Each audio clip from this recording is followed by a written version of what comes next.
स्वागत है आपका हमारे YouTube चैनल जय श्री राम 8595 में।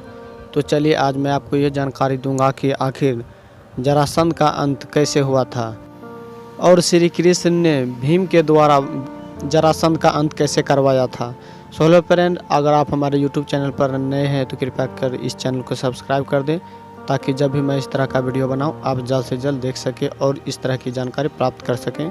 तो चलिए बिना देर किए आगे बढ़ते हैं और बात करेंगे कि आखिर जरासंध का वध कैसे हुआ था। जब हस्तिनापुर का बंटवारा हुआ था जिसमें कि खांडव प्रस्थ पांडव को मिला था, जहाँ की केवल और केवल पहाड़ थे, वहाँ पर मानव बस नहीं पाते थे, ना ही मानव और ना ही जानवर, किसी के लिए भी रहने का वहाँ पर कोई शरण नहीं था।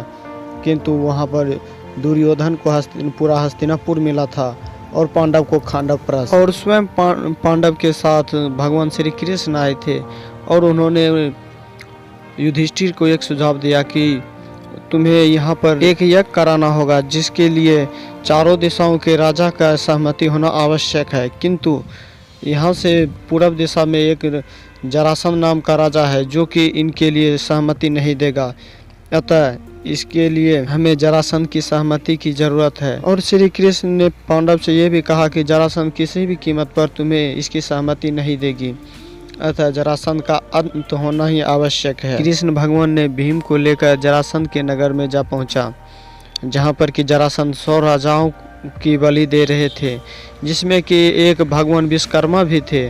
वो जरासंध ने भगवान विश्वकर्मा को भी बंदी बना लिया था, जिसके बाद विश्वकर्मा भगवान को भी उन्होंने बलि देना चाहा।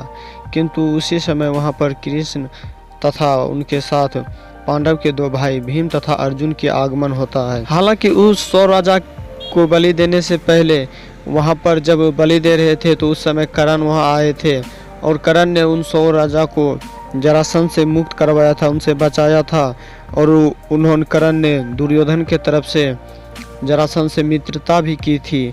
लेकिन उस समय जब 100 राजा को उन्होंने मुक्त कर दिया, जिसके बाद वह मल्ल युद्ध कर रहे थे, जब जरासंध मल्ल युद्ध कर रहे थे तो उनके समय जितने भी योद्धा आ जाते थे तुरंत हार मान लेते थे। और जरासंध ने इसी समय सभी योद्धाओं में समस्त योद्धाओं को और ललकारने लगा कि मुझसे कोई मल्ल युद्ध कर सकता है, अगर ऐसा वीर पुरुष कोई है तो वो मेरे समक्ष इस घेरा में आए। तभी उसी समय भगवान श्री कृष्ण ने भीम को जाने को कहा, और जैसे ही भीम तथा जरासंध के बीच युद्ध हुआ तो जब भीम बहुत दिन लड़ते रहे तो भीम ने जरासंध की जांघ पकड़कर उनकी 2 टुकड़ा कर दिए थे। किंतु फिर भी वो जरासंध के शरीर आपस में मिलकर जुड़ गए थे। तो उस समय भीम भी आश्चर्यचकित हो गए थे। लेकिन कुछ समय बाद जब फिर पुनः युद्ध आरंभ हुआ तब श्री कृष्ण भगवान ने अपने हाथ में एक लकड़ी ले लिया और उन्हें भीम को इशारा में समझाते हुए कहा कि इसे फाड़ कर दोनों को एक दूसरे के विपरीत दिशाओं में फेंको, जिससे कि यह पुनः एक दूसरे में मिल नहीं पाएंगे। तो भीम ने भी वैसा ही किया, जरासंध के शरीर का 2 टुकड़ा आधे हिस्से में कर दिया और एक दूसरे के विपरीत दिशा में फेंक दिया, जिसकी वजह से जरासंध का उसी समय अंत हो गया।